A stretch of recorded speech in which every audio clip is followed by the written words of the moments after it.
I'm Shannon. And I'm Mark. And this is Dirt Sailor the Podcast. On this episode of Dirt Sailor the Podcast, we will be discussing airstrikes in the Middle East, the Biden DOJ, and Never Trump. Happy Throat Punch Thursday. Happy Throat Punch Thursday. Yeah, we're on to Sanctimonious, although he's now Trump's best of us with the rest of us. Yeah, he's putting all the bad juju away. Now he's his bud, which they were buddies before. Now they're buddies after. But they all do that. Yeah, I don't get it. Well, if you look at what Hillary and Obama did when they were running against each other in 2008, they had nothing but horrible things to say about each other. They were both terrible. And then as soon as she dropped out, it was, hey, we're BFFs. Why don't you come work for me as Secretary of State? So why do we let them dupe us? I don't mean you and I personally, but why does the public at large allow themselves to be duped when they know it's, quote, politics, and at the end of the day, they're going to be friends? I mean, if I'm going to war, in a metaphorical sense, I'm going to war, especially if I want to win, and I'm not going to like them after I win. Once I win, then I'm going to give them the proverbial butt stomping, and I'm going to continue to win. They will never, ever be a friend of mine. Okay, but if all Republicans said that about everybody who ran against them, or if all Democrats said that about everyone who ran against them, given that they are so insulated there, it's the same pocket of people who run over and over again, you would run out of people to work with. Would I run out of friends? You would run out of friends. I'd run out of political friends. Yes.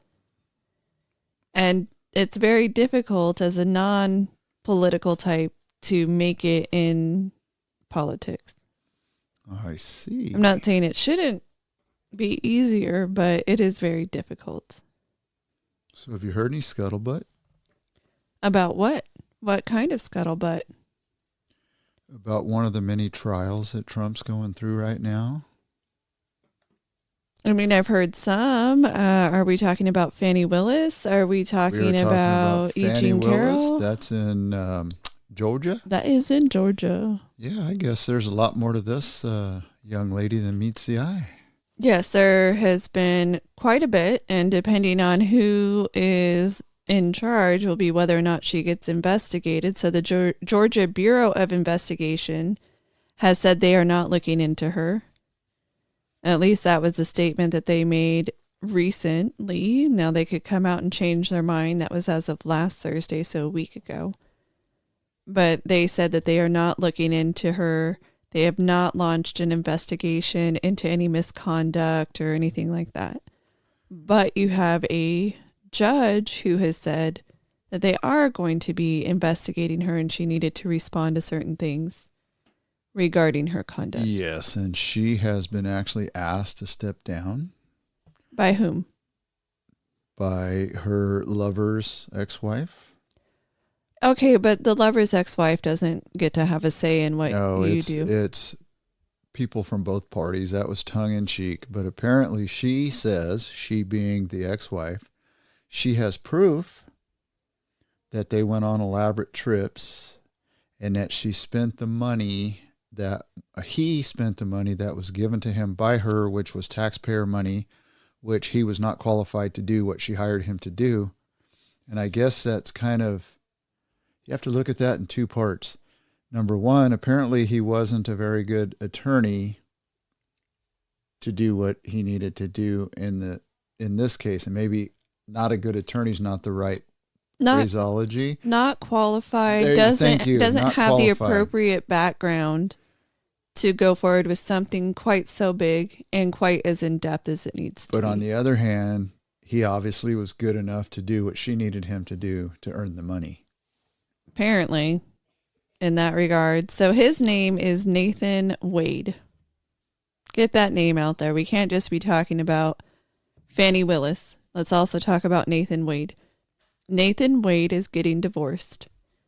And in his divorce hearing, his ex-wife is claiming that money was inappropriately spent on Fani Willis during the course of their relationship. So this could be different states have different requirements for divorces, and sometimes that can get you, either more alimony and misusing community assets and taking it away from one party while spending it on your significant other isn't looked too highly upon. So the claim is that they had this relationship and that money from their marriage was spent on Fannie Willis in the form of vacations, airline tickets, and some of it was even done after Nathan Wade was hired by Fannie Willis, is the claim.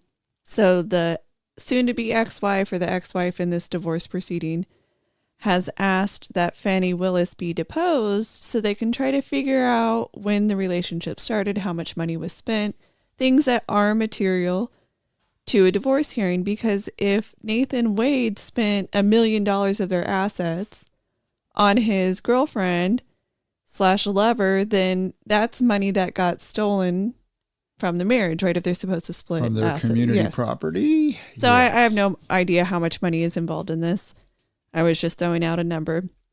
But all of that to say, it does seem appropriate that the potential is Fannie Willis get deposed in this particular divorce proceeding. But Fannie Willis has made a claim that this is just an attempt by Wade's ex, or soon-to-be ex, at upending the Trump investigation and trial. That having to be deposed is just an attempt to harm the trial.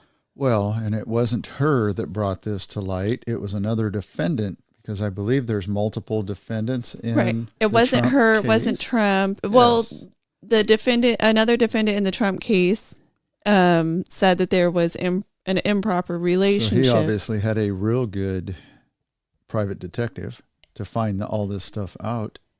It would be, and just I haven't looked too much into how Georgia works. Here in California, divorce proceedings are public record. Okay, in Georgia they're not, and the judge has actually ordered them unsealed and open for So they were review. sealed as a matter of normal course of The way they do proceedings business there. there. So Yes. yeah, so here in California, you could actually go to your county, look at their court system, and you could see what's on the docket for today. You could see that a proceeding is happening in a particular court, and as long as it doesn't have to do with juveniles, that technically isn't a matter of public record. But if you see that a trial is going to happen, you can walk down to your local courthouse, you can go into that courtroom, and you can sit down and you can watch the trial. We have a very public system here in California. So there in Georgia, it appears to be a little bit different. So now they're unsealing the records and they're showing more and more that there was big finances going back and forth between Willis and Wade. So one of the things I'm unaware of, was she having an affair with this attorney before the Trump suit, or just during and current? I would have to go back and look at the dates. I know I've seen quite a few, but some are claiming that he was hired by her and then some of the travel happened. I was just curious, because if she knew she was going to be in that high profile of a case to potentially take down a previous president who was very popular with one half of the U.S., then she is either extremely arrogant or she's extremely dumb. One of the two. Well, she can be both arrogant and dumb. So, but a judge has actually scheduled a February 15th hearing to examine allegations regarding Fannie Willis. So this particular judge in Georgia, Scott McAfee, is looking into it, and Willis has until February 2nd to provide a written response to some of the allegations. Now, how do I put it? You have a personal life and you have a professional life. So kind of going back, is she dumb or is she stupid kind of situation. So if she's had this professional standing And then she became personally involved with someone that she hired. That's also problematic. And then if they've been in a relationship for much longer than the investigation into Trump, let's say, that they have been carrying on, and maybe now the wife just found out about it, so she's divorcing. You can do stupid things in your personal life, but you can be really good at your job. Can we agree? Absolutely. And she may be very good at her job. And she may hate Trump and just want to take him down. And she's willing to kind of cross the two. And maybe she felt that this attorney had an opportunity. I don't know. How do you look at that? He is supposedly not qualified. I do not know or understand the judicial system in Georgia. So maybe you can put anybody in that position. Where the two crossed was the money that was being spent, the taxpayer money of Georgia. If what has been said is true because she's innocent till proven guilty, then we have a problem. If she didn't and they're just trying to spite her because of Trump, then I have an issue with that as well. And I think this case there's a lot of nuance to it. And of course, we only see bits and pieces that are being released over this time period, but some of what has been said. And she doesn't deny the relationship. So far, even though she's been accused of having this relationship, she's not confirmed it. Neither has she denied it. So where the truth does in fact lie, we'll have to, wait and see on that one. But it has been said that the person with more experience in RICO cases, which is part of what Trump's case is, the person with more experience that was also hired by Fani Willis, is getting paid less than Wade, who has less experience, if any at all, on RICO cases, and she's paying him more. So that looks really bad that you're paying. The optics look really bad. It looks really bad. Now, maybe the truth is he has extensive knowledge on how to go through electronic communications, and he is just so instrumental in that. Perhaps his abilities are in a different area. We will find out as we find out. Another problem that I have, though, is he is meeting with Biden White House. That's a real official. issue. That is a real issue. And I was going to add to that, is if she did go on these said trips and she did spend said money, she better not lie about it, because airlines keep records. There will be records of them on the flights. Hotels keep records. She cannot get away with it. And I want to know who paid taxes on that money. Well, part of the claim is that did he use taxpayer money or did he use his marital money? So if he used marital money, we're assuming he filed his state and federal tax returns like everybody else has to do. So if he didn't use work-related money, but even if he's getting a 1099 or if he's getting a W-2, he's got taxes withheld. I don't think, unless he's got some sort of a blank check, so to speak, or maybe, so much money where he's got investigators' money and he's flying around on investigator money, that would be where we would have a problem. So if he's supposed to be looking into or meeting with somebody and he's using his government card, Fani Willis government card Right. to do it, then that's a problem. But the claim is that the ex-wife, or soon-to-be ex-wife, is able to see the charges and see Right. the tickets. So if she's seeing them, then that to me is marital. Right. Well, see, and I was going to say, you have run him over on both sides of the road, because if he used money from the wife, from their community property, he's hosed because he's going to be sued for that money back. And if him and the DA used taxpayer funds inappropriately, then he's going to pay on that side as well. Right. And depending on what she knew and when she knew, that he's married, presumably, and you're significant your boyfriend, Was she married? I don't know. There's no accusations that she's cheating on her significant other to So she must have been single. Or do all recently this. divorced. Or Or recently something. divorced, but we'll have to look into who she really is. But so Nathan Wade is said to have been a friend and a mentor over the years. And that the difficulties, not really difficulties, but just her working a lot with him, he's being her mentor and her friend, drew them closer. Okay. If you say so. But to what you said earlier, as far as I know, we've gone back and forth. Is it taxpayer funds? Is it not taxpayer funds? There are accusations that her joining on some of these trips may have been paid for with taxpayer funds, and then others of the trips that the soon-to-be ex-wife knows about. And if the accusations turn out true, as you noted, he's hosed on both sides.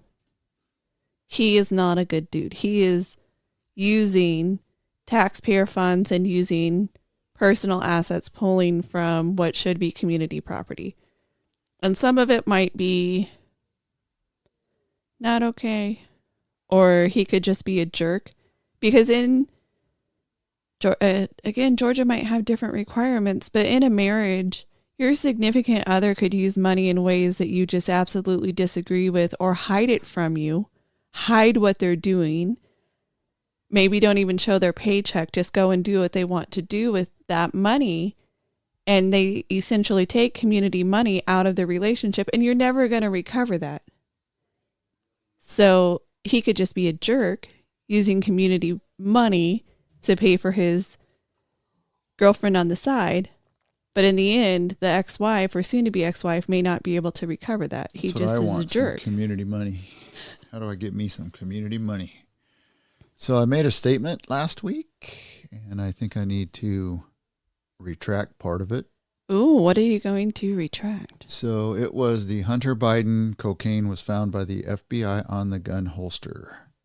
Okay. That was actually the original find of the holster when it was thrown in the garbage. That was not... Way back in the day. Okay. That was not at the White House.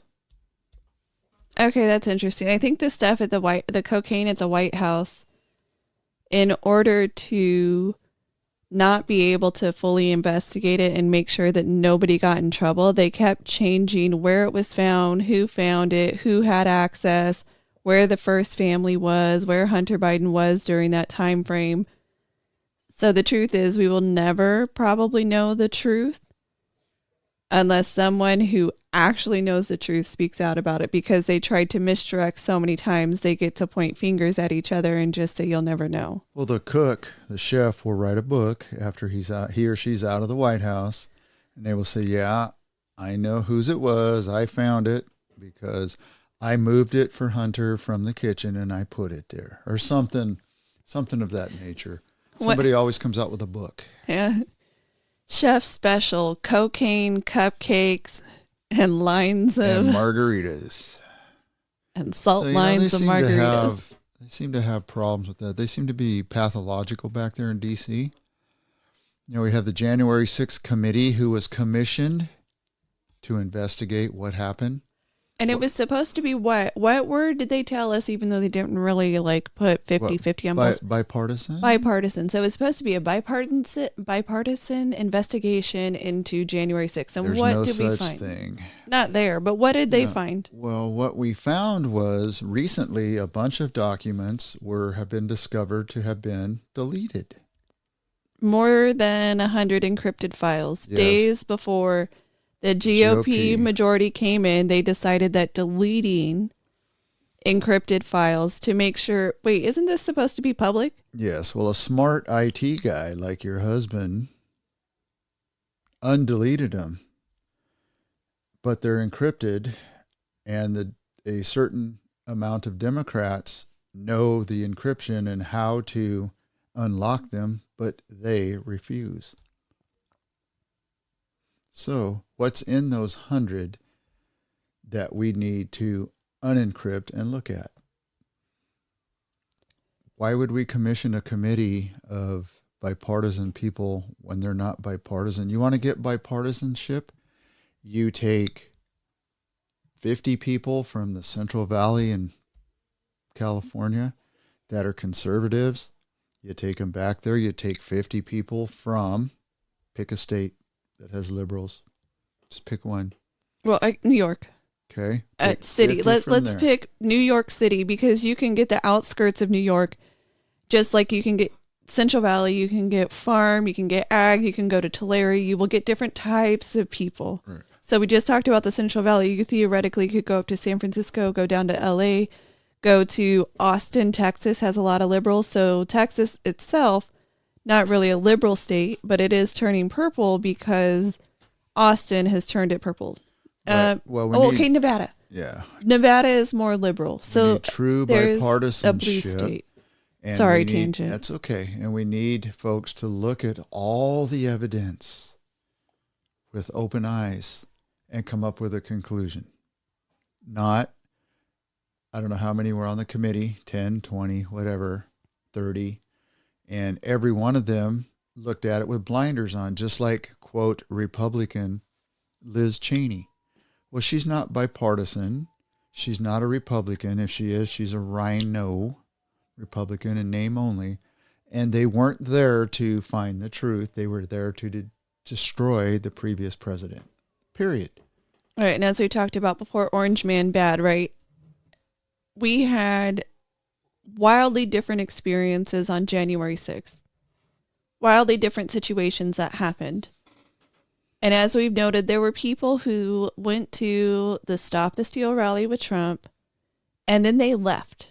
They may have walked in close proximity because they were already in the area, but they did not actually participate at all on going to the Capitol grounds or inside the Capitol building itself. And they were rounded up as just as guilty. And they are looking for more of those individuals. They said now they're going to look for people who didn't even enter the Capitol. Merely being present is going to be enough to get you arrested and potentially prosecuted for impeding an official proceeding and on and on and on, whatever else they want to accuse you of doing. Now, I've looked at some more of these videos. And in some of the videos where the crowd is clearly vocal about their distaste for the way things have turned out, they were not attacking, assaulting, or pushing forward. They were stopped. Some had signs, yelling, whatever. And then there was a choice made by the police officers to mace or spray the crowd. Now, what has happened in the past, not just in January 6th, but in other areas, where you take a pretty peaceful or mostly peaceful crowd, and then you start shooting smoke bombs, you start peppering them, maybe even turn fire hoses on them. They really get worked up and they start doing things that they would not ordinarily do.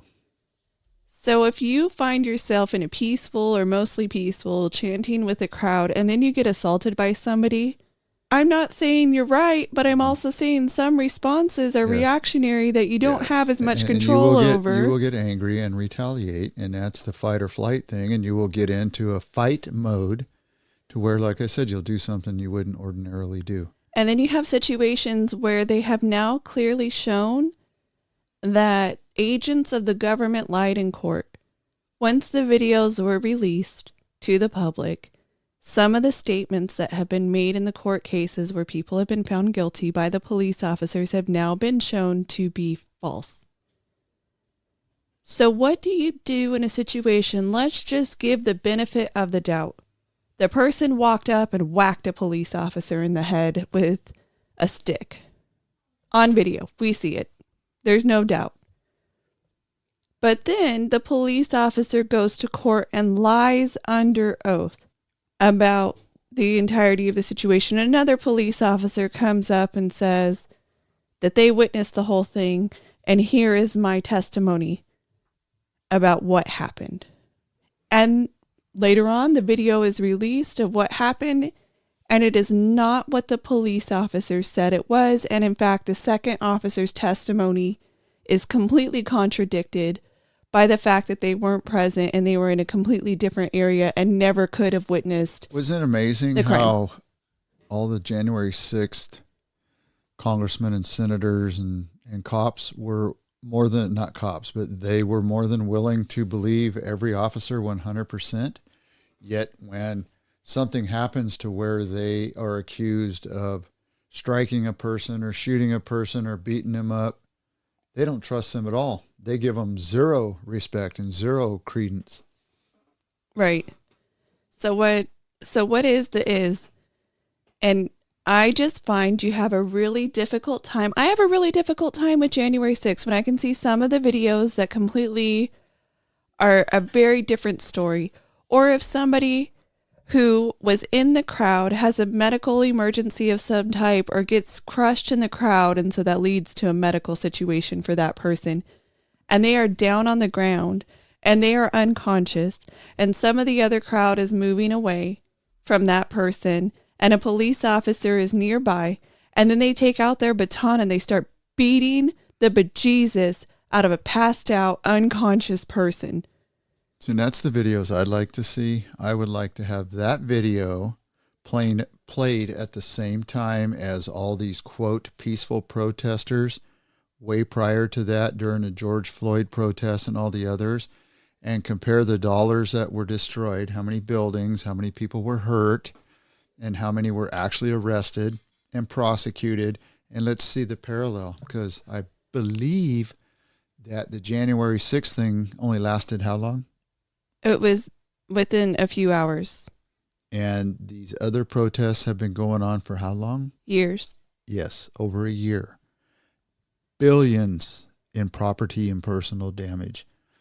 So there's a little bit of an issue here. Like I said, I don't believe 80% of the stuff that happened during January 6th, the ones that did get violent, if they did, even if they weren't sprayed with pepper spray, punish them.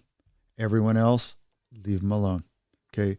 And our former president made a statement within the last 2 days that said, if Nancy Pelosi would have accepted the security I offered, none of this would have happened. And Nancy Pelosi's new version, as we noted last week, new version of events was that she begged for them and she was denied.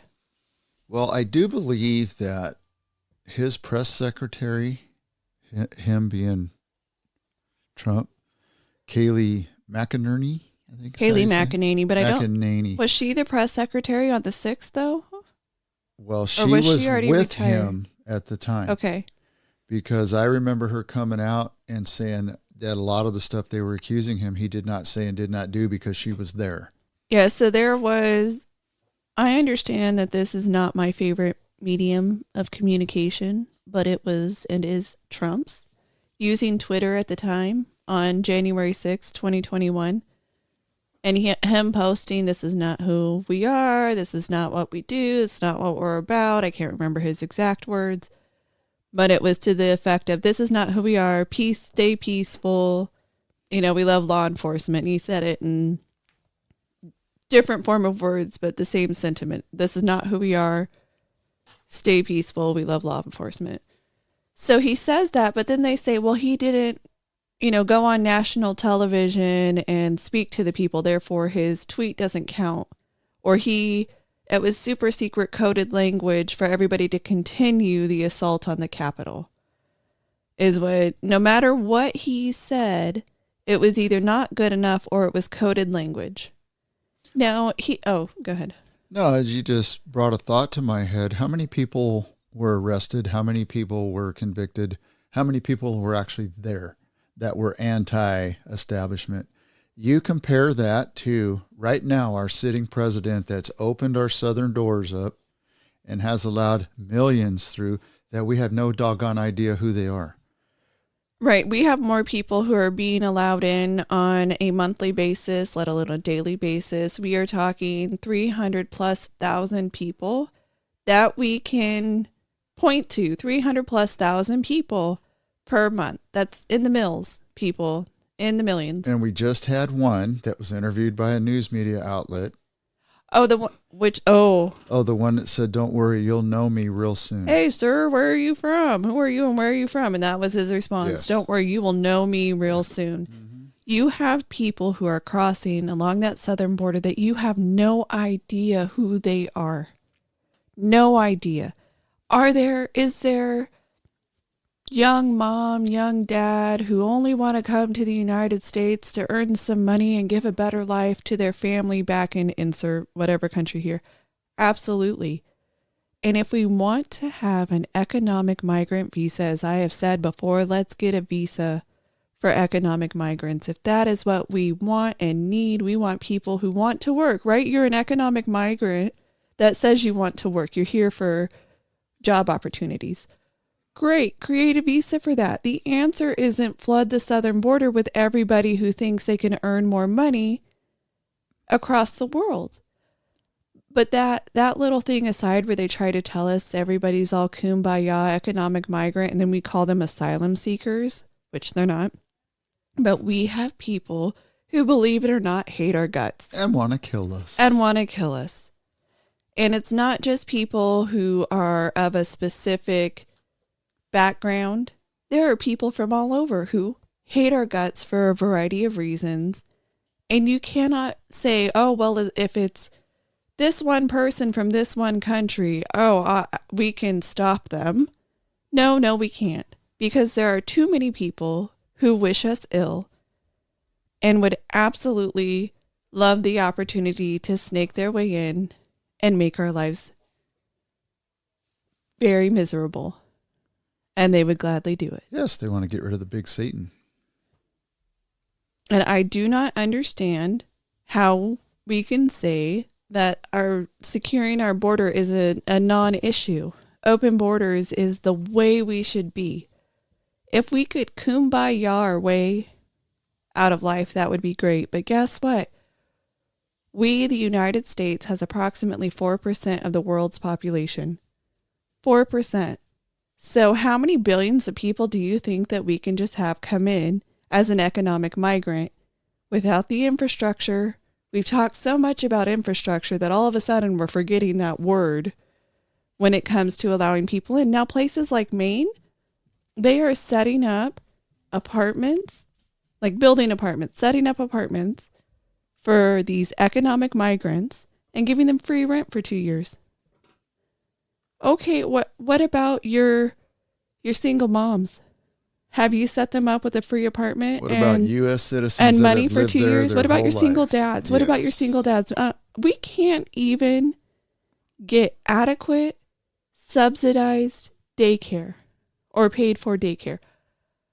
I can't tell you the number of people who said that they finally got a job and then they couldn't get the daycare anymore because they made too much money, even though they were working for minimum wage. Working poor? That's why this is called a JOB.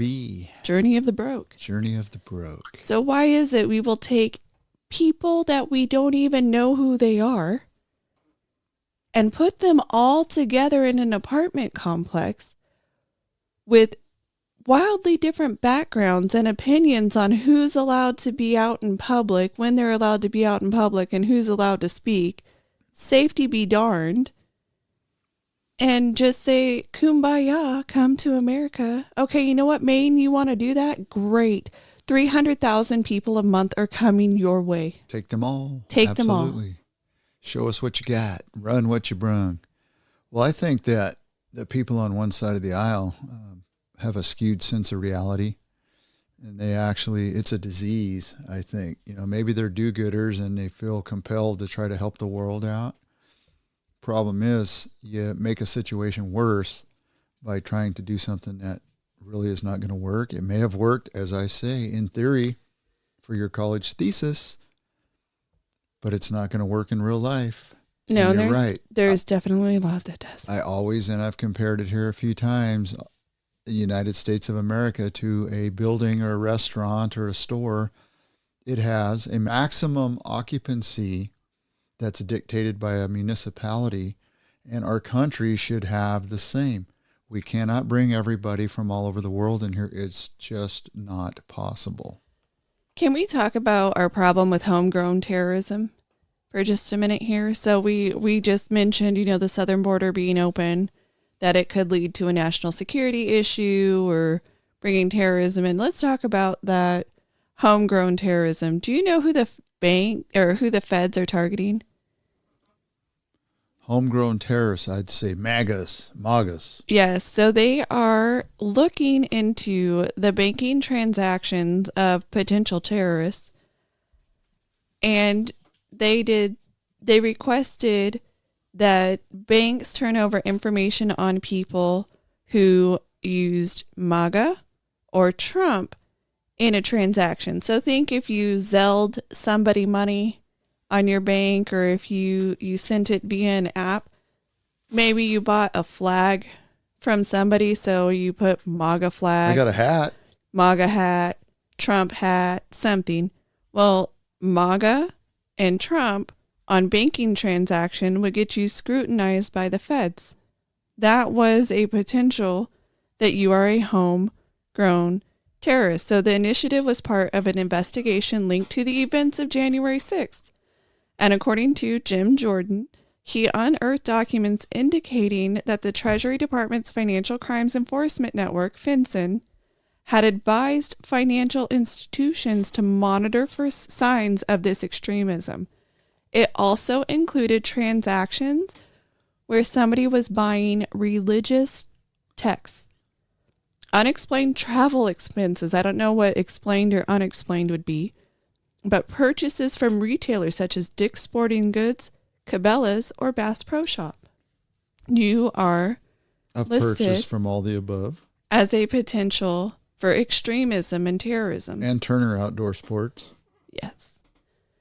So they used large financial institutions to comb through private transactions of customers for suspicious charges on the basis of protected political and religious expression. Now, we're not talking about someone who is linked to a cult, who may also, they were investigating as, going to go out and cause mayhem in the community or cause terrorism or, extremism, because that has happened before. No, it was anyone who had the audacity. I mean, if you've gone to Trump's Stop the Steal rally, you may have bought a hat. You may have bought something off of MAGA Network. Is that unexplained travel? What are the parameters? That is so ill-defined that it will swoop up a lot of people, just like the geofencing that they did to find out which cell phone was in which area, regardless of what you did or not. So when Trump was in office, let me get this right here. He was in office. He makes a statement that MS-13 is a dangerous gang. And he was told by Democrats that, especially one in particular, that it was just a state of mind, that MS-13 was not as bad as you claim they are. Okay, you're making it up. It's falsehood, it's fantasy. And if you buy a little red hat with white writing on it, you're a potential terrorist. You're an extremist. Well, I do know that terrorists in certain parts of the world give people what's called a Colombian necktie. And I don't believe that somebody that goes to work 4 to 6 days a week goes and buys a MAGA hat because his belief system is partially the same as the person that has run or is running for office, that there's any way to compare the two. It was okay for some of our Democrat friends to believe that the election was fraudulent and they didn't want to count. Something that we've talked about, to bring it into what you're saying, is in 2016, it was Meltdown City. They were giving people time off from work and school, and they were talking about canceling classes because they could not possibly handle that Hillary Clinton was not the president. And there must have been some fraud in that. There must have been some cheating. There's no way that she didn't win. Russia collusion, comrade. Yes, Russia collusion. How many years do we have to listen to Russia collusion? People win Pulitzer Prizes. Hillary will still not admit she lost. And Stacey Abrams never conceded the election in Georgia. But anyway, so then you have people who believe that the election was stolen from Trump, right? We didn't get any days off for our Trump meltdown. Maybe if they had given us days off of school and work in the end of 2020, maybe if we had that, we wouldn't have January 6th. Like, people would have been pacified. I don't know. Maybe that was the difference. They gave people days off and they wanted to cancel finals for college students. But anyway, long story long. What is something that we just found out, talked about it last week on this podcast, a 4,000 vote swing in one county in Virginia. And what were we told back in 2020? The voting was accurate. The certifications, most secure election, I believe, was what the Democrats told us. Most secure election. So we had a 4,000 vote swing there, but we're supposed to now believe that every other place had it right? But we have learned repeatedly of little problems here, little problems there. Machines went down. Phoenix, Arizona, people got locked out of the polling places because the machines weren't working. Here in the Central Valley, I had my machine get locked up, and then they couldn't feed the paper that's supposed to go into that runs off our vote after it's done, and then they had to switch me to a different machine, and then it was acting funny. Over and over again, we had these little issues for our most secure election. So how many other places are we going to go and find out that there was a problem? 4,000 vote swing is huge. Well, there's probably a problem in every county when it comes to election time, especially the national election. It's just the fact that they're willing to call that a margin of error, and it's okay. Even though we should strive for 100%, we never get there. But we do have a First Amendment. We do, I believe, in America, still have the right to contest something when we feel we've been wronged. Okay? I didn't personally go out and protest and go out and beat people up or run down and take an election machine and run it back to the house and try to analyze if it really tallied the right votes. I do know, though, based on what I said right after this last election, was that the machines that I was at, the polling place, went down 3 times in a 45-minute period.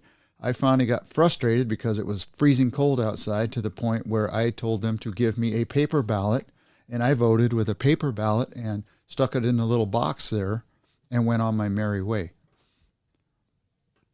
So something that's new for this week as far as voting machines and whether things go down and they work correctly, can they be hacked, most secure election ever. There was just a update where an expert showed how to tamper with a Georgia voting machine in a security trial. So, working with the voting machine, a small crowd watched as expert witness Alex Halderman demonstrated how somebody could meddle with a Georgia election within seconds. So he is a University of Michigan computer scientist. He changed the results of a hypothetical referendum on Sunday alcohol sales. He flipped the winner in the theoretical election between President George Washington and Benedict Arnold, the Revolutionary War general who was defeated by the British. He rigged the machine to print out as many ballots as he wanted. All he needed to do was reach a button inside the touchscreen, a fake $10 voter card he had programmed, or a $100 USB device that he plugged in into a cord connected to the printer, rewriting the touchscreen's code. So if he's in a courtroom with the machine and it works as well as the company says it does, that nobody should just be able to walk up to a machine and do these things to, why is it he was just able to do it? And then if he's able to do it, how many other people figured this out? There's lots that figure it out. It's technology. What did we do with our banking cards? We used to have a swipe. And then when swiping didn't work because it wasn't secure, what did they tell us? Oh, we're going to have to go to a chip. And then everybody was so, oh my gosh, I got to go to a chip. It's the most secure thing ever. We get the chip. And then we get the tap almost instantaneously after we got the chip. And guess what? They can still be stolen. And a lot of computers around the world have the best antivirus software downloaded on them. And guess what? People get hacked all the time. Our federal government always tells us, and our states, how the DMV system, the computer system's antiquated. The computers back in DC with the veterans are antiquated. They're using software that doesn't work. We constantly need to spend millions of dollars or billions to upgrade. Remember Obamacare? They couldn't roll it out. Why? Because the software crashed and failed. Not because too many people were signing up, because it was crud. And so here we are just pointing out, I just would like to point out, if somebody was able to flip a voting machine, even if it was a hypothetical, it's still supposed to be as secure as it is on election day. If there was a 4,000 vote human tabulation error in said Virginia County, and there's other, even human errors in other places, that is just the human errors alone is one thing, but then you have the human on purposes that also exist. There was claims that a USPS worker was told to backdate envelopes that were received late for mail-in ballots to get them counted because they did not process the mail in time. So the supervisor supposedly told this worker to backdate up to 3 days worth of mail so they would be counted on time, even though they weren't actually received on time to warrant the backdating, like USPS was just behind. So we have people who are doing things that sway our election. Now, we also have the Pennsylvania situation where it was decided that people who were not eligible for mail-out ballots were going to get mail-out ballots, that COVID was a reason that people couldn't vote in person, so they violated their own laws. And then the court just kind of shrugged and said, oh, well, they were certified. So you can violate your own laws. You can do whatever you want as long as they get certified. All bets are off. A lot of the cases that were dismissed in courts, just as a reminder on my tangent, they were dismissed because they got through the certification process, even though there were problems with either ballots or machines or voting, etc. As soon as they were certified, shrug, done. So I'm with people who were there on January 6th saying that this was stolen. Now, in the end, could Biden have still won? Yes. But we have to root out all of these problems for people to accept it. Because if you tell me I'm just going to ignore this law, all of the votes in Pennsylvania that were received by mail-out ballot should not be counted. Well, here's the problem, and I agree with you 100%. When you have an administration like Biden's, who's, according to people back there, is the most corrupt president and administration ever that they're aware of in modern history, when they get a hold of a person like this that can manipulate a voting machine, do they sick their DOJ on them people to fix it? No. They utilize his talents, I think, potentially to skew just a handful of votes here and there until, like, the one county, one vote makes a difference. Are Dominion's machines good? I don't know. Are there people that can manipulate their machines? Obviously there is. So even their software writers and their antivirus guys are not very good either, because they obviously program in failures where someone can backdoor them and get into the system and change it. That's why I know you couldn't do this on a large scale, because you're talking millions of people, but the way they just did the voting here by paper just last week, where you go in and you caucus. Oh, in Iowa. And you write down on a piece of paper who's your guy or girl, and you hand it in, and the vote is counted right then. You don't have to worry about a true pandemic like COVID that had a lot of hot sauce added to it to make things appear worse than what they were. Granted, it was bad, but now, my empirical data, Now we're learning that Fauci faked it.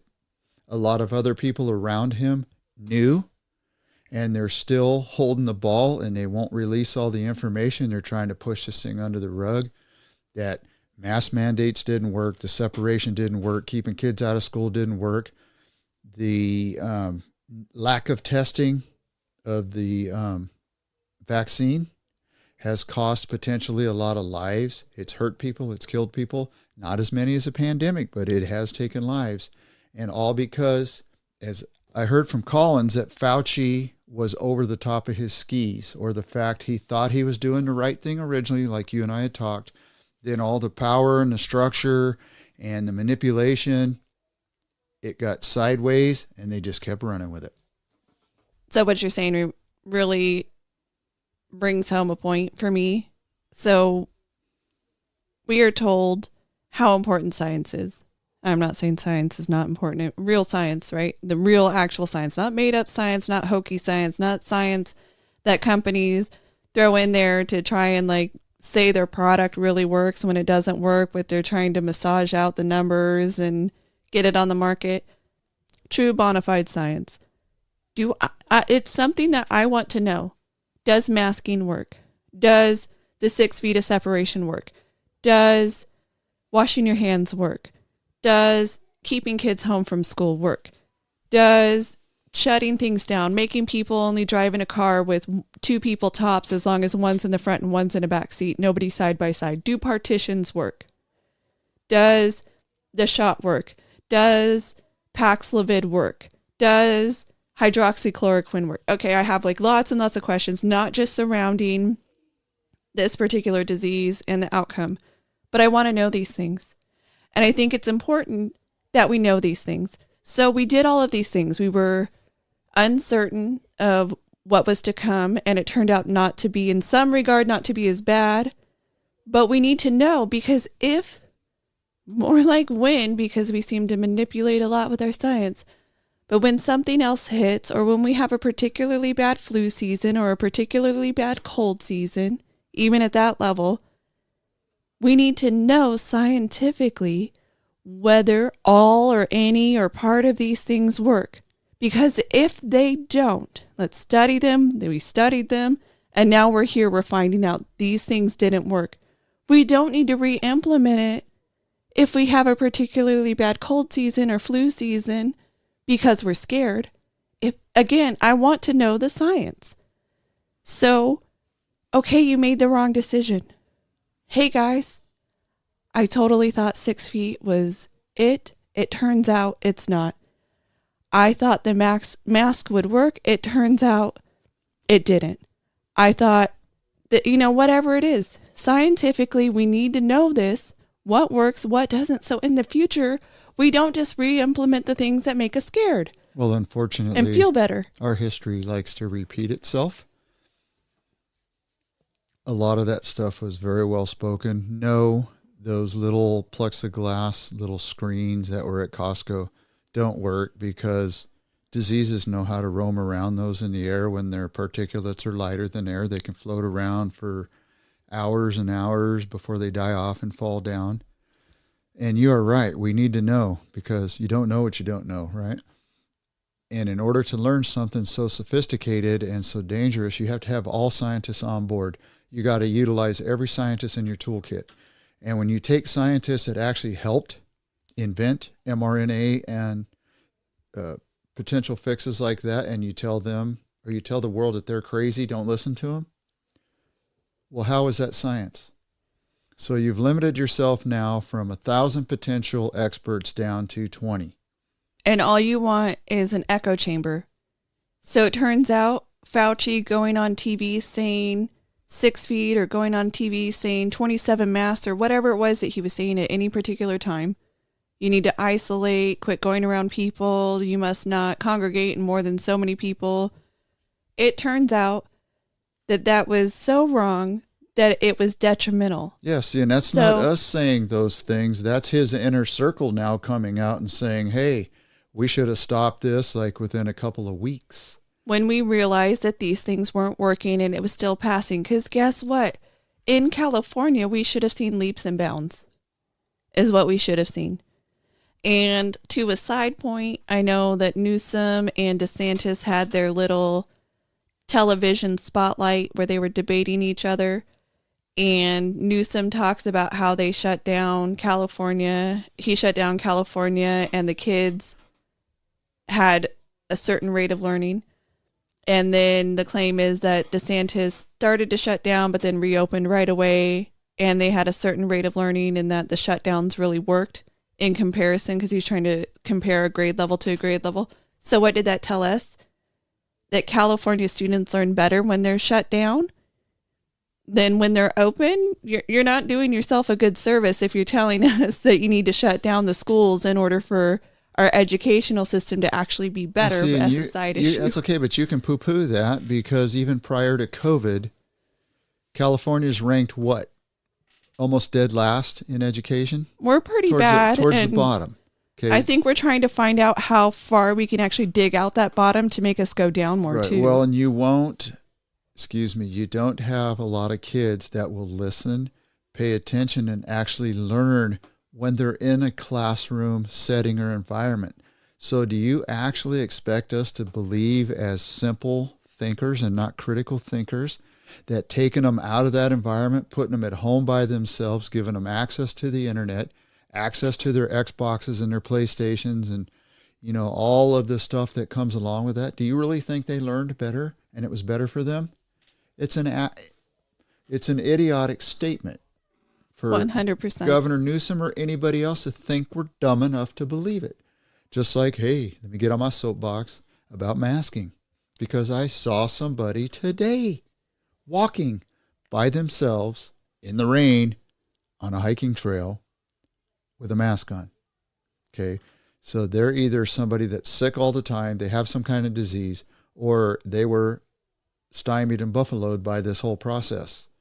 And the whole process for me is when OSHA would have come out, and I'm not going to go on my soapbox again about regulations and wearing the proper masks, but that's where that particular item was at.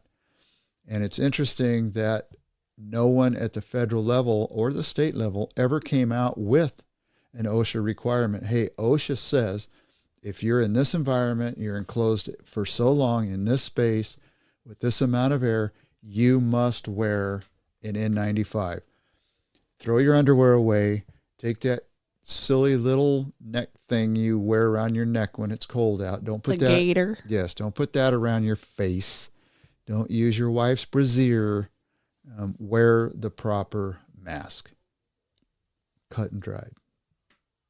So it's a side story. When this is all going down and the VA finally started opening up for a little bit of in-person care, because they shut down too, and everything that was non-essential, we got kicked to the curb. And then they finally started doing telehealth appointments, which worked out decently well, except for the part where you can't give them your blood pressure, you don't have a heart rate monitor, certain issues couldn't be addressed because they weren't anyway. So when they finally started opening up and I could go get an in-person appointment for something that had to be done in person, I get there and they decide they don't like the mask that I have. They said that your cloth mask is not allowed in here. And it was, while it doesn't matter, it was like a double-walled one, whatever. So they're like, you have to wear one of ours. And they hand me over the box to get out the mask. And I notice on the box it says, not for COVID. Will not stop COVID.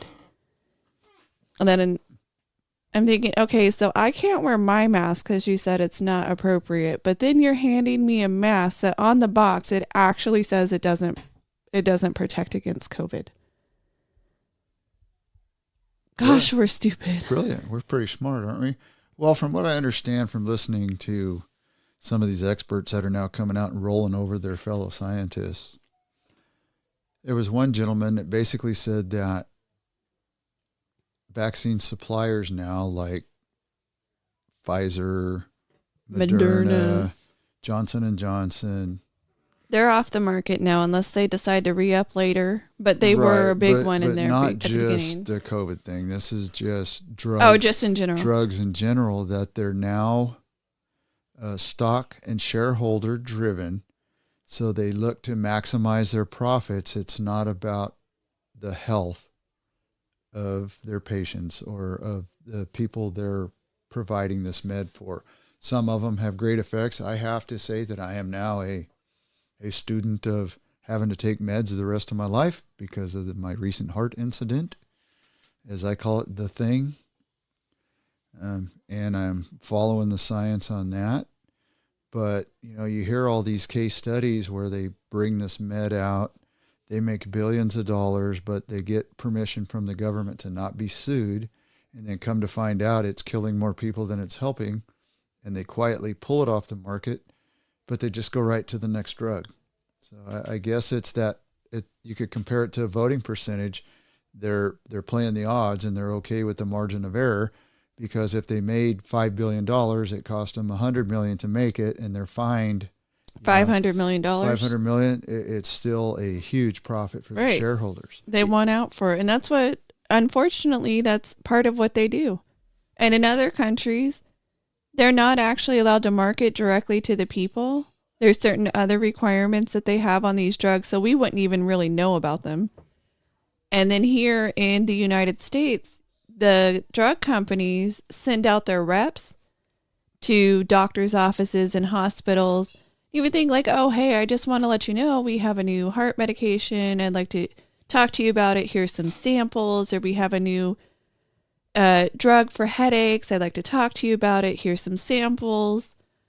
And let me be the expert to talk to you about this. Any questions I can help you with, or I can, they have medically trained people who are prepared. Sometimes they're nurses or doctors who have then turned into pharmaceutical sales to talk about these specific drugs.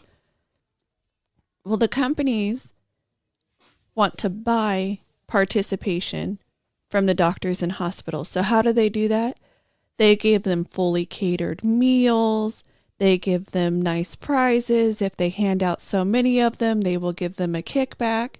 So is headache medicine 1 better than headache medicine 2? Or is the doctor going to prescribe headache medicine 1 because the sales rep said if you have so many, we'll give you a little something? Because you got a nice steak dinner.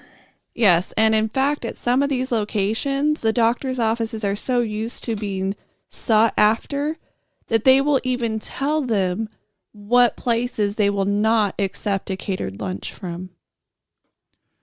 And that would be why, even though I'm just a little simple guy in a little simple job, that for my entire working career in the airline industry, I would not allow vendors to take me to lunch because I was not going to give them any extra for taking me out for an In-N-Out burger or a steak dinner or whatever. They had to earn my business by actually being the best. Being the best, bidding appropriately, being the good bid, and providing routine great service if you knew that they were going to deliver. Yes, and I can't tell you how many vendors would ask if I could actually give them a copy of the bids.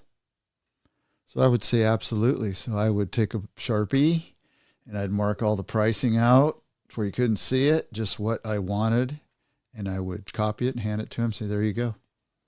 Give me a quote. Thank you. Come again.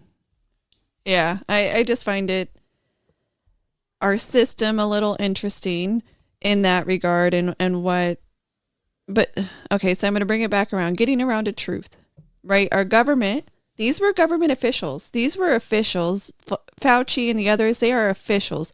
Our January 6th committee, they are elected officials. They may not be appointed officials, but they are elected to do a service for the people of the United States and in the House of Representatives, the people of their specific communities. But what happens when the government doesn't want to tell us the truth, hides the truth? These officials, there are some surrounding Fauci that wouldn't even use government emails because they didn't want to get FOIA'd based on what they were saying. Now here's the DOJ.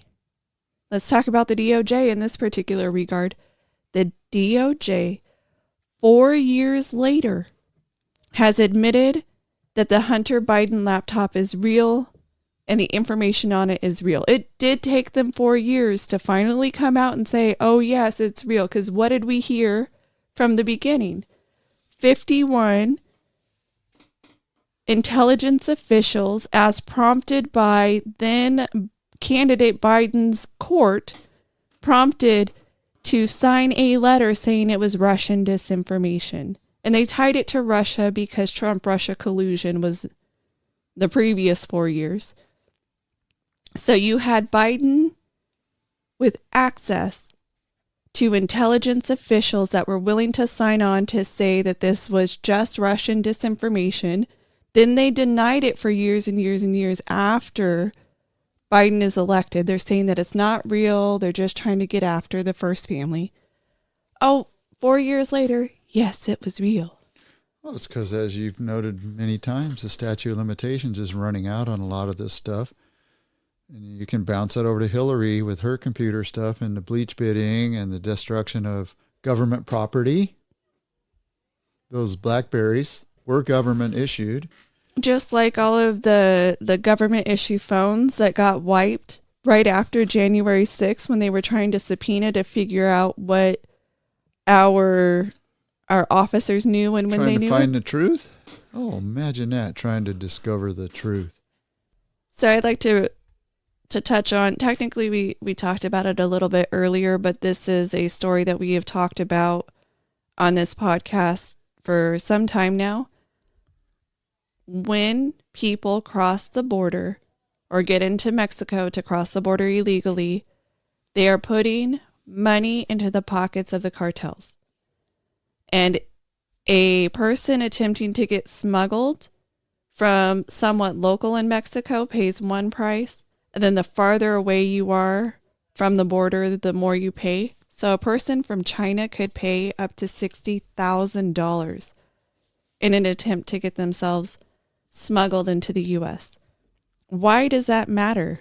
Because the cartels are making more than $30 million a week on human trafficking and smuggling operations. All of these individuals who are paying the cartels are helping them to exist and further our own problems here inside the United States. Human trafficking and human smuggling, drug smuggling, is a ginormous problem, and it hurts more than just us here in the United States. So is that no different than the United States and the world giving billions in donations to the Palestinians in Gaza, which ultimately goes to straight to Hamas, when the Palestinian children and the mothers and the men are more deserving of that help than a terrorist group? But a lot of folks here in even Central California and Fresno are not calling them terrorists. They're calling them freedom fighters. It's the Zionist Jews. Are they only freedom fighters if you believe in their cause? Yes. So I wouldn't consider the Palestinian Hamas leading the fight, so to speak. I wouldn't consider Hamas to be freedom fighters. By my standards, I would consider them terrorists or people perpetrating terrorist acts on others, because if you rape, torture, kidnap, kill, to me, that's not freedom fighting per se. Like we've talked about that before, where if you're in a gunfight or whatever and you're going against another's military, is a whole lot different than going against their civilian population. Yes. So if by their definition those are freedom fighters, shouldn't someone who thought that Biden being president would have been terrible for this country and showed up on January 6th and by Biden's definition waged war and attempted to overthrow the government, aren't they just freedom fighters by that definition? Right, by I'm the not saying definition, I agree with it. Theoretical, yeah. In the theoretical sense. So not terrorists, just freedom fighters, depending on whether or not you believe in the cause. That's the only difference. Well, it goes back to what I've asked you and others a million times. Why do so many people hate the Jews? Why is it from the rivers to the sea? Why, if you have the median age in Gaza is in their 20s, I think. Very young, or because younger. 50% are children. Are so if children. you're considering a median age, it's going to be very young. So unless someone is personally teaching them the hatred towards Jewish people, why would they even have that thought process in their head? And then on the reverse or inverse, do leaders and parents and people in Israel teach hatred of Palestinians? Or is what Hamas is doing a purely fantasy or a made-up thing? I think there are people across the world in all different facets that teach hatred of somebody else. I don't think we could have some of the wars that we have and some of the fights that we have without people teaching that somebody else is a really bad person, regardless of truth. And maybe that's why before world travel and sailboats being able to cruise across the world and slavery, all the things that took place, if you look at a world map and you look at the way it's shaped, you had Africa, who was supposed to live there. You had Europe, who was supposed to live there. Australia, who was supposed to live there. Maybe us trying to commingle and do things together. Maybe that's the root cause of the problem. Well, if you go back and look at the Bible as history, I know not everybody agrees, but if you go back into biblical history, you had tribes that were already warring against tribes. It's been a human condition. They were even people of the same technical race warred against their own. Right, and I've heard it a lot, and I'm basically speaking about that with tongue in cheek, because this goes back hundreds of thousands of years, and as long as there's man, I've heard, there will be war. Yes, and just to go with some of these young individuals that are so pro-Palestinian in our colleges that they're talking about them being freedom fighters. Do you know why the border wall to Egypt is so high? Why? Because Palestinians who were previously accepted into foreign countries as refugees from war, even though they were the ones who started, certain groups of the people started raging war, they get to Egypt and they get to Jordan and they get to insert other countries, and then they attempt to take down leadership in said other countries. If you try to kill somebody's king after they've accepted you into their country as a refugee, do you think they're going to have no border with your country anymore? I mean, no border wall? And these countries don't want to accept the Palestinians into their country because of that. They don't trust them. They don't want them. Now, they also say you should be able to exist and wipe out Israel because they also don't like Israel. But their hatred of Israel isn't so great that they want to allow in all the Palestinians into their country and then effectively attempt to erase Israel off the map themselves. And then put the Palestinians back into that country. Well, I think Israel's finally realized and decided this time. That's why they're listening to no other countries about stopping ceasefire, so to speak. They're gonna run this thing to the end, and they've told Hezbollah to the north, keep it up, we'll come attack you. They're telling the Houthis, keep it up, we're going to attack you if America doesn't take care of you. And by the way, we're, as we speak right now, bombing the bejesus out of Yemen right now. So we're seeing airstrikes in the Middle East. We're also seeing, unfortunately, it had a bad outcome, U.S. Navy SEALs attempting to board ships to stop Iranian arms from ending up in the hands of the Houthi. We lost 2 Navy SEALs. Yeah, it's a very dangerous job, and it's their ethos. And you see one fell in the water, his buddy jumped in to try to help him, and 2 lives lost. Yes. And I'm actually surprised that they actually talked about those 2 lives lost, because usually stuff like that's very secret, and they used to not. I think the only reason why they did is because other countries got in on helping with the search and rescue operation, so the cat was out of the bag. And they've turned it from a search and rescue to a recovery, but they're going to suspend operations because they're certain to have been KIA.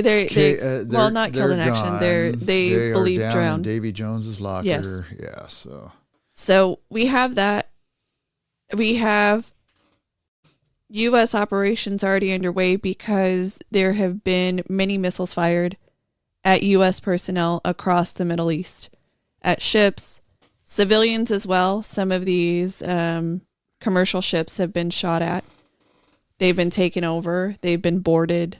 Not all American, just running under various flags or owned by various companies and individuals. So we have this going on, but you also have a Congress who said we didn't authorize Biden to do any of these strikes. So now there's kind of some back and forth on whether or not they won't hold Biden accountable. I mean, the Democrat Party is not going to fully come out. You know why they don't do that him anymore? Because Bush did the same thing. So did Obama. So did the previous president. Because loose lips sink ships. Because we have a Congress that cannot do things behind closed doors and keep their mouth shut. They always have to have somebody speaking on condition of anonymity. An inside source says, this person says, that person says, and before you know it, you have no element of surprise. So you're just basically wasting tomahawks to the tune of $1 million plus each. And the guys or girls that are there as your adversaries are gone. They're not there. They've disappeared into the desert. Generally speaking, they aren't really good at keeping secrets. As you noted, if you want to know what's going on, just read the news, right? You'll know exactly what's going on because they give some statement on condition of anonymity and it all gets out there. Anyway, but do you know who actually did a pretty good job at keeping things a secret there on Capitol Hill? Biden appointee Lloyd Austin. So he had a medical emergency. So was he AWOL?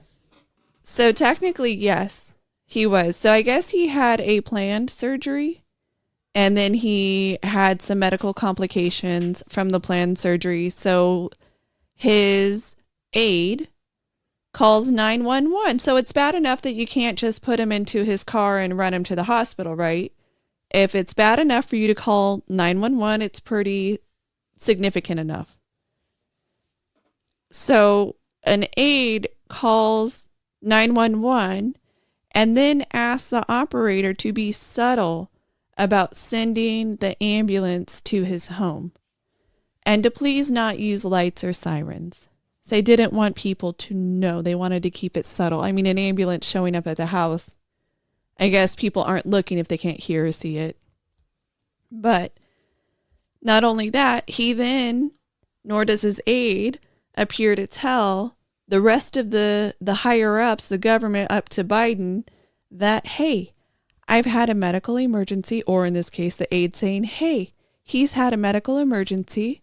He's had to go to the hospital. This is for your awareness. He's a pretty high level official that if something happened. What number is he in line of succession? I think so the defense secretary I believe he's number 5 or 6. So he's 6th in line if pretty something important guy. If something were to happen. Yes. So he is a pretty important individual who then gets taken to the hospital by 911 or by ambulance.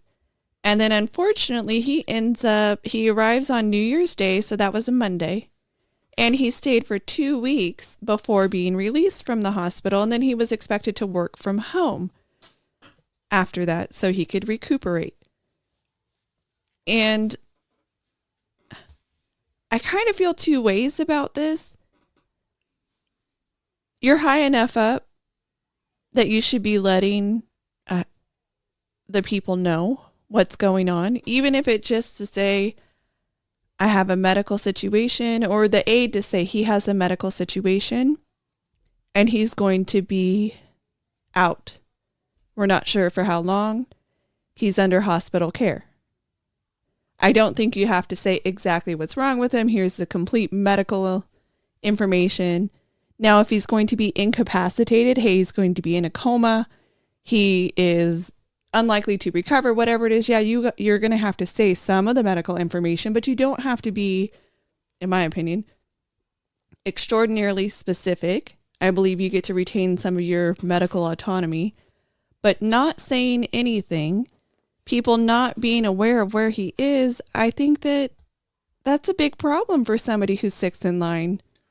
Yes, and I strongly believe that everyone in D.C., when they're elected and appointed, belong to the people for that 4-year cycle. So we should know 100% of the time what's going on with them and their health and how they're doing. That way we can send Christmas cards or sympathy get well cards. Just kidding. No, I agree with you 100%.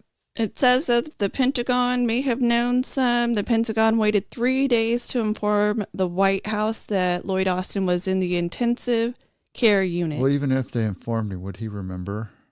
So it said the White House, not the president, I guess, technically speaking. I bet you the guy could pass away and Biden would talk about how they had drinks that morning or something. Or that he almost passed away once. Yeah. He'll turn it into sympathy for himself and not for anybody else. Yeah, so there's a lot of back and forth on whether or not he owed it to certain people. Now, if you tell your boss, is that enough? Is your boss then responsible for telling? If you're incapacitated, you're incapacitated. If you're in the intensive care unit. Well, it sucks that he was in one of the best military hospitals in the entire United States and he gets an infection post-surgery. Yes. Yeah, it's terrible, unfortunately, but that stuff does happen. So I want to go to voting fraud real quick again. Okay, let's go back to voting fraud. Voter fraud, voter machines, and all the above. So what do you think of the Anyone But Trump group? And have you heard that group is going to put somebody forward like they did the last election to take votes away from Trump? So if you have 50, 60, 70 million that vote for Trump, yet you have people put in there for the sole purpose of knocking him out of winning the presidency because the margin is so close. Is that not election tampering? I mean, it could be considered election tampering, especially if they're putting money. I know we've talked about this before.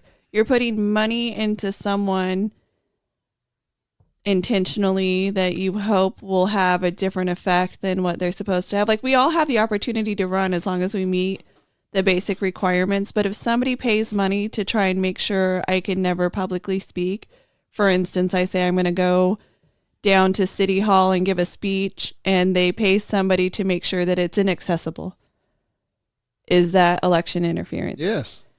And so Chris Christie, the guy who could never get the Republican nomination, is now talking about running as an independent or a never Trump guy for the sole purpose of trying to knock him out. They figure if him or someone like him and then the former president's son who's running as an independent, Kennedy, yes, could siphon enough votes off of Trump, it could sway that Biden would win by a couple percentage points. Well, to me, if you have 50 to 70 million people that vote for Trump, that is election tampering in the public's eye at its worst, and it should not be allowed to take place. If they felt they had a legitimate chance to win and they weren't spending other people's money just to stop a popular candidate, I'm a no on that. So you have people that are never Trump. So if they're never Trump, then they should theoretically be never Trump, right? Then you don't even need a candidate. They just won't vote for Trump. Just don't vote. Yes. Fine. That's your never Trump, is your vote. So another thing, they have to get the candidate there. I don't know if they have to technically be elected in order to end up on the ballot in November. Do they?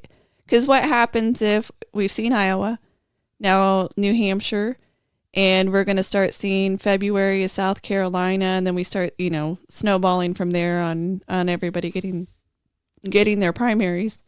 Now there's thoughts potentially that Biden might get removed because he's not doing so well. Can they put in a candidate and just add them? That's a good question, because I thought the person had to be on the ballot in all 50 states by a certain amount of time. But if you look what happens with some of these states, right? We put forth, say, Trump in the Republican Party here in California, or South Carolina puts forth Nikki Haley. That's who wins that one. Let's just say I don't know what's going to happen in South Carolina. New Hampshire has... I do. Yeah, Iowa ends up with, obviously, Trump was the majority. We talked about that last week. 98 out of 99. But then They go to the RNC convention. And then they do their nomination process. Why does it matter if somebody's already been picked? Why do you have to nominate anyone? Right. It's ceremonial, pomp and circumstance, whatever have you. Well, and that's two things that are very interesting. Is I keep hearing this thing. Oh yeah, the Democrats are going to go to their convention, and they're going to bump Biden off to the side, and they're going to put Michelle Obama in there. Now wait a minute. This is supposedly the most powerful position in the world, responsible for the livelihood of 350 million plus people. She has zero experience. So what you're going to do is what? You are going to election tamper and mess with people's minds thinking that they're doing a great service because they're electing her and they're doing this never Trump thing. And I've asked it on many podcasts, and I'll ask it again to people. What was so bad and is so bad about the man that you're willing to go to all these lengths to keep him out of office? Is it the great economy he had? Is it the cost of taxes were down? I mean, just go right down the list. What is it? Well, if you were to listen to Biden when asked about some of the issues that the American population has with how much things cost now, the economy, etc., his response was, well, they just don't know how good it is, and we need to tell them that Bidenomics has led to their great life. You just don't know. So our messaging is not getting to your brain that Bidenomics is working and things are great. Well, he's an idiot, and that is the ultimate wag the dog, because we have had a fraud perpetrated on us like no other. See, let's go back to the election cycle when he won. There is no way, and I'll say it for the 100th time, that he received more votes than the true first black president of the United States. Bill Clinton wasn't the first black president, nor was Joe Biden, as both of them claim to be. Not possible. Obama, I know, garnered more votes than Biden. I don't disagree. There was so much wrong. You could tell strictly by the rallies. You know, you have a guy that goes to a rally, he's got 200 people there. You have another man that goes to a rally, he's got 40,000. So how does a guy with absolutely zero momentum gain absolute momentum on a single day? Yeah, and he had no momentum the whole entire time. None. And then basically the DNC kneecapped all the people that actually were doing better than him. Yeah, we talked about that before. I was a registered independent and watching as gone. All of the people that were doing better, all of a sudden just like, oh, I'm going to quit the race now. And unfortunately, I know I'm kind of sidestepping a little bit, Trump's running mate is not going to be Tulsi Gabbard. Latest rumor, Stefanik. Elise Stefanik. Yes. And I've listened to her a couple times on the floor. She's pretty smart. So then we get a female. Yes. Republican who wasn't running during this cycle at all. And I believe that she's a Harvard graduate. I'd have to look her up to know. She's New York though, right? Yes. She's from New York. So let's talk about planting someone, just going back to that for a bit, planting someone to siphon off. Nikki Haley. So I will say I've liked a lot of her way of being in the debates. I still do, but it is coming out that she is Democrat funded. And that goes to attempt to sway. That if it were based on Republican money propping her up and allowing her campaign to continue, it's not there, that her money is actually coming from Democrats. And that's where a lot of her money is helping her in New Hampshire. Yes. And that's their open primary thing where a lot of independents and Democrats can vote for her, so that'll change the numbers and she'll think she's going to stay in the race. However, she's a former governor of South Carolina, And right now, as we speak, she's down by 50 points in her own state. And she's a rhino. Unfortunately, she is. Now, I have said often that I do believe that we need to work together in society, and that I do believe in, as they call it, reaching across the aisle. And maybe that would make me a rhino to a degree. But it works better theoretically than in actual practice.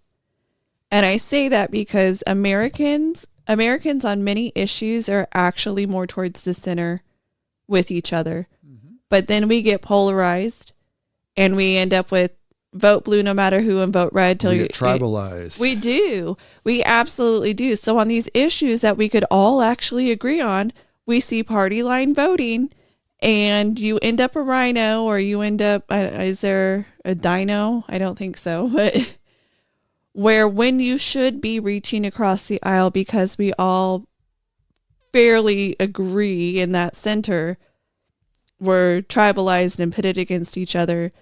So we can't actually reach across the aisle in the end. Nope. When we should be on some of these topics. And one that I brought up before is the topic of abortion. Yes. So there has been more review into it. And it's a top issue, of course. Democrats have been saying this is women's health care, but they solely mean abortion. They don't actually mean overall women's health care, because there's a lot of health care we could talk about that's specific to women that has nothing to do with abortion. But if you look at the polling numbers, taking all people into consideration, and as I've noted before, while the majority of people in this country support the right to abortion, they also support placing limits on abortion. And the vast majority of people believe that 13 weeks and before is where that limit should be placed. Whether you religiously agree or not, that is not taken into account in this poll on your religion or your politics. It was across the board. Right. And what Democrats need to do is jump on board with the Republicans and say, you know what, we are a country of independent states, and the Supreme Court did exactly what they should do, is take it to a states' rights thing. That way states can decide based on their demographics and their populace how they want to handle that particular issue. And if you were to listen to the people, Democrat, Independent, Republican, in the majority of states, if they wanted to listen to the people, it wouldn't be abortion on demand all the time, anytime. Regardless, you're 9 weeks and pushing and you decide you don't, or 9 weeks, 9 months and pushing and you decide you don't want the baby abortion. Not going to be that. That is not what the vast majority, but that is what we are being sold, unfortunately, by the Democrat Party, is that supposedly women, and arguably men, but they want it all the time, all the way up through birth. And so this has become an actual losing issue for the Democrats. Well, and they need to be interviewed as to, okay, why would you agree with that at any time during the pregnancy? What is in your mind that you think that it's okay? And I've heard people say, well, it's just a parasite and it can't live by itself. It can't live outside the womb. Okay, well, as I've said before, if I give birth to a baby and I put it on the floor, it's not going to go fix itself a bottle of milk. It's not going to take that water, scoop out that formula, shake it up and drink it. You know, the baby can't survive on its own. There is a certain level of we have to take care of the child, right? So that argument that it can't live life by itself inside your womb, well, arguably then you should be able to end the life of a child until that child is sufficiently independent. 6 years old? 8 years old? Right? Where is it? We'll have to take away the right to work laws, like they stop child labor. We have to allow child labor because a child has to be able to be independent, right? If somebody is in a car accident, gets hit on the head and they're in a coma, theoretically they cannot sustain themselves until they recover Same problem. Same problem. You can, well, then that person no longer has a right to life because they cannot sustain themselves during this particular time period. Well, a lot of these people are definitely misguided. So anyway, it's apparently coming around, at least some of the polling. I know we talk about polling and for whatever it's worth, but some of the polling that's coming out is this is actually starting to be a losing issue because people are realizing there is no end on months, how far along you are. Whereas most people in the United States actually believe in some limitations. That's the way this representative republic is supposed to work. I believe. You believe, you believe? I believe. So do you remember Scott Peterson? He was convicted in November of 2004 of killing Lacey Peterson and their unborn child. From the Central Valley here. Yes, from the Central Valley. Well, apparently the Innocence Project is now on his side, has taken up his case, and is working through his case because I believe they usually think that the person got a raw deal, and they're trying to prove that. So the Innocence Project has now taken up his case. Well, that's interesting. And there's some apparent new evidence that supports his claim that he didn't kill his wife, Lacey. I don't believe it. No, he said he wasn't there, that he was boating, he was fishing on his boat, and it just so happens that their bodies were found very near the area where he was boating. But, just by chance. But anyway, so the legal victory that he has gotten so far is he is no longer on death row. It was converted to life in prison. So that was one of his legal victories. So we'll see if the Innocence Project does that bidding and changes. Well, I guess there are some innocent people that get set up or the DNA was wrong or something, but I don't know. Yeah, well, it seems like there's other individuals out there that could be more helped than him. Agreed. So one last thing I would like to talk about is the IRS and our taxes. We're getting into tax season. It's almost time to start filing your 2023 taxes by April 15th. But something that I saw, which really kind of irritates me, so I wanted to bring it up, is this headline from money.com. IRS launches free file for 2024 tax season with major eligibility expansion. So there are the companies that are out there for online tax filing, and you can file for free if you have certain tax situations and if you have a certain adjusted gross income, you can file. One thing that really bothers me is the fact that it is not free for a lot of individuals, because if your taxes go outside the parameters, you don't get a free file. Why should I have to pay a company so I can pay the government taxes?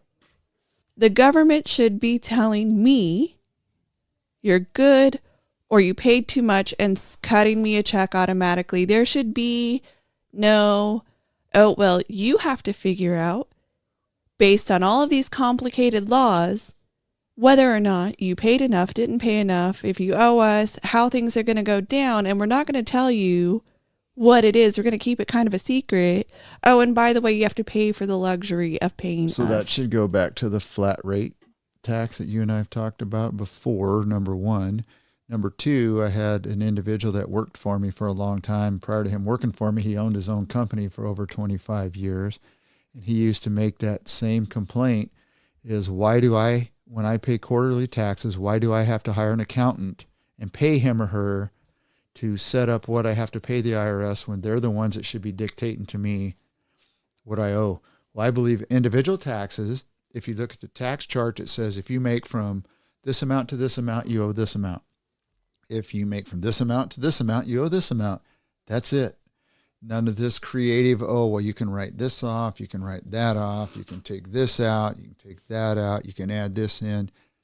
Take out everybody's write-off, every single person. Take them all out. Everybody pays a flat rate, and then if you have a check, whatever that check is, if you're getting a check in as a W-2 employee, what we consider currently a W-2 employee or a 1099 person, you pay your 5%, 8%, 10%. You know how much you owe because it's a flat rate. Well, yeah. How about whatever, even if we didn't do that, how about whatever your withholding is? Like say you can't file 0 all year long and then claim like, your 6 kids at the end of the year. If there's 2 in your household, you claim 2 and they look at their little chart and they take that much out of your check every payday for 52 weeks. And then whatever that amount is, that's the amount you paid. That's the amount you owed. You're done. A novel darn concept. This has been a podcast produced and edited by the Dirt Sailor duo. Mark and Shannon are a father-daughter team who both served in the United States Navy. This production is protected by copyright laws. Until next time, anchors away.